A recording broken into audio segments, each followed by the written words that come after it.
Hello বন্ধুরা, আসসালামু আলাইকুম। আমি আয়েশা রহমান হাজির হলাম নতুন আবার একটি ভিডিও নিয়ে। আজকের ভিডিওটা আমি সকাল থেকেই শুরু করেছি। তো আমি প্রথমে দেখাচ্ছি আপনাদের একটি ফুড প্রসেসর। কিছুক্ষণ আগে আমি এই ফুড প্রসেসরটা নিয়েছি। এটা হোম ডেলিভারি দিয়েছে আমার বাসায়। আমি অনেক দিন ধরে ভাবছি যে আমি একটা ফুড প্রসেসর কিনবো, কারণ এটা দেখতেও আমার কাছে খুব সুন্দর লাগে আর এটার কাজও নাকি খুব ভালো।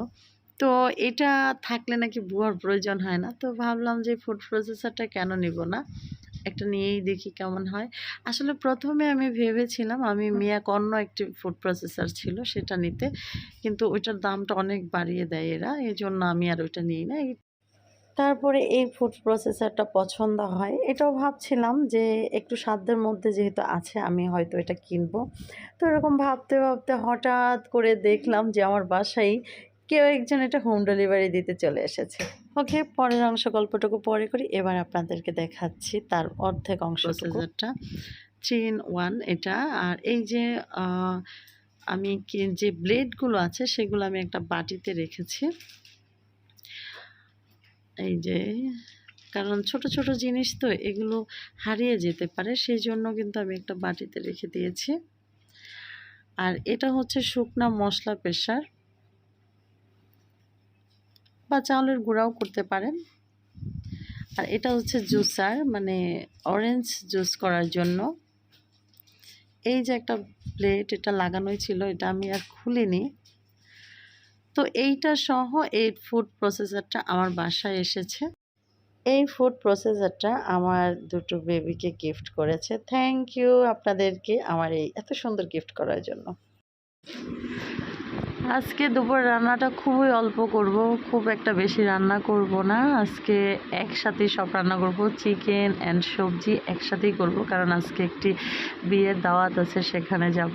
তো দেখুন আমি সবজিগুলো কিউব করে কেটে নিয়েছি। এখানে নিয়েছি গাজর আর বরবটি। আমি চিকেনগুলো এরকম কিউব করে ছোট ছোট করে কেটে নিয়েছি, খুব ভালো করে ধুয়ে নিয়েছি। এবার তেলে দিয়ে আমি চিকেনগুলো হালকা একটু নেড়ে চেড়ে ভেজে নেব, খুব একটা ভাজবো না, যাতে চিকেনের যে কাঁচা গন্ধটা সেটা যাতে চলে যায়। এখানে আমি লবণ দিয়ে ভেজে নিচ্ছি। এই তো ভাজা হয়ে গেছে। এবার আমি দিয়ে দিচ্ছি পেঁয়াজ। সেই ভাজা তেলের মধ্যে কিন্তু পেঁয়াজ দিয়েছি। তো পেঁয়াজ দেওয়ার পরে আমি আদা, রসুন, জিরা এগুলো দিয়ে খুব ভালো করে কষিয়ে নিয়েছি। এবার দিয়েছি হলুদের গুঁড়া, তারপর মরিচ, এবার দিয়ে দিয়েছি ধনিয়ার গুঁড়া। আমি খুব ভালো করে এবার একটু কষিয়ে নেব। ও আরেকটা কথা, আমি কিন্তু লবণ দিয়েছিলাম, আমি আমার পরিমাণ মতো লবণ দিয়েছি, আপনারা আপনাদের পরিমাণ মতো দিয়ে নেবেন। তো আমি খুব ভালো করে কষিয়ে এবার আমি দিয়ে দিব সেই সবজিটা আমি খুব ভালো করে কষিয়ে নেব। আমি বরবটিটা আগে দিইনি, আমি কিন্তু গাজরটা আগে দিয়েছি। গাজরটা একটু কষিয়ে নেব। আপনারা এটার সাথে আরও অন্যান্য সবজি দিতে চাইলে দিতে পারেন। তো আমি শুধু গাজরটাই দিয়েছি।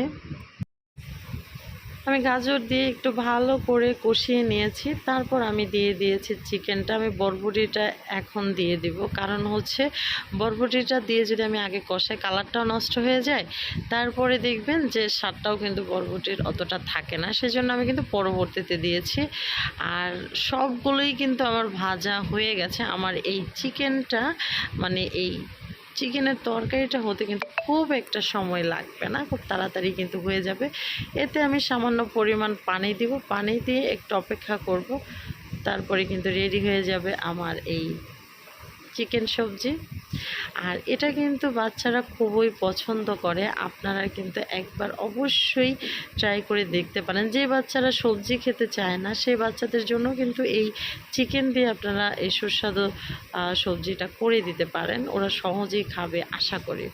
তো আমার তরকারিটা হতে থাক। এবার আমি আমার বাচ্চার বাবার জন্য দুইটা পরোটা ভেজে নিয়েছি, কারণ ও এই তরকারিটা দিয়ে পরোটা খেতে খুবই পছন্দ করে, এজন্য ওর জন্য দুটো পরোটা ভেজে নেব আমি।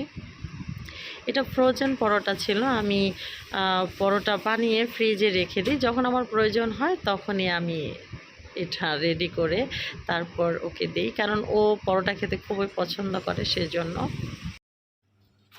এই তো দেখুন রেডি হয়ে গেল আমার চিকেন সবজির তরকারি, আর সাথে হচ্ছে 2 পিস পরোটা। এটা হচ্ছে মেহেরিমার বাবার জন্য। এটা রাতের খাবার মেহেরিমার বাবার। যদিও সে রাতে ভাত খায় না, সেজন্য রাতে এটাই রেডি করে দিয়েছি। আর আপনারা হয়তো খেয়াল করেছেন আমি যখন পরোটাটা ভেজেছি তখন কিন্তু আমি একটু তেল দেইনি। তেল ছাড়া কিন্তু পরোটাটা ভেজেছি। কারণ আমার এই চিকেনে, সবজি চিকেনে একটু তেল বেশি হয়েছে, সেজন্য আমি এই পরোটাতে চিকেন দেইনি। তো যাই হোক, এবার আমি ডেকোরেশন করার জন্য আপনাদের সামনে একটু সাজিয়ে গুছিয়ে নিয়ে এসেছি। দেখুন তো কেমন হয়েছে? তো এভাবে আমি আশা করি যদি বানিয়ে আপনি আপনার কাছের মানুষদেরকে খাওয়ান, অবশ্যই কিন্তু আপনার প্রশংসা করতে সে বাধ্য। একবার কিন্তু একটু ট্রাই করে দেখতেই পারেন। তো যাই হোক, আমি আমার বেবিটাকে একটু খাওয়াবো। দেখুন সে খেয়ে কি বলে। কারণ আমার বাচ্চাটা তো একদম সবজি খেতে সে পছন্দ করে না। আমি প্রায় সময়ই কিন্তু এই সবজিটা, মানে এই চিকেন সবজিটা আমি আমার বাচ্চাটাকে করে দেই। কারণ ও একদমই সবজি খায় না। ওকে সবজি খাওয়াইতে আমার একদম নাকানি চুবানি খাইতে হয়। দেখুন ও খেয়ে কি বলে। ওর খাবারের ফার্স্টেই দেখবেন একটা কেমন জানি করে। তারপরে কিন্তু ওর কাছে খুবই ভালো লেগেছিল। ও কিন্তু বারবার বলতেছিল, "সেই ইয়াম্মি হয়েছে মা, আমি আবার খাবো।" তো যাই হোক, তারপরে আমরা আস্তে, আস্তে সবাই রেডি হয়েছি। রেডি হয়ে আমরা বিয়েতে চলে গেলাম। কিছু বিয়ের ফটোশুট আপনাদেরকে দেখাচ্ছি, আপনারা দেখেন তাহলে। আমরা বিয়েতে কি, কি মজা করলাম, এই আরকি। পুরা ভিডিওটা আসলে আমি আপনাদের সামনে করিনি। কারণ সবার একটা পার্সোনালিটি থাকে। আমি ওইখানে যদি ভিডিওটা করি একটু খারাপ দেখা যায়, সেইজন্য আমি ভিডিওটা করিনি। আজকের এই বিয়ের দাওয়াতটা ছিল বুফে রিও লঞ্চে। এটা গুলশান ২-১ এর মাঝখানে পড়ছে প্রিন্স সিটিতে। তো যাই হোক, আমাদের বর-কনেকেও কিন্তু দেখিয়ে দিয়েছি। এটা হচ্ছে আমার বোন। এটা কিন্তু আবার কনে না। যাই হোক, মজা করেছি। এটা হচ্ছে আমার মেজো বোন। যাই হোক, আম আমরা সবাই মোটামুটি একটু ফটোশুট করেছি। ওরা সবাই তো ক্যামেরার সামনে আসে, তাই ওদেরটাই দিয়ে দিলাম। আমি ক্যামেরার সামনে আসি না। কখনোই আসিনি, তাই আমার পিকচারটা দেইনি। তাই সবাই ভালো থাকবেন, সুস্থ থাকবেন, নিজের খেয়াল রাখবেন। আসসালামু আলাইকুম।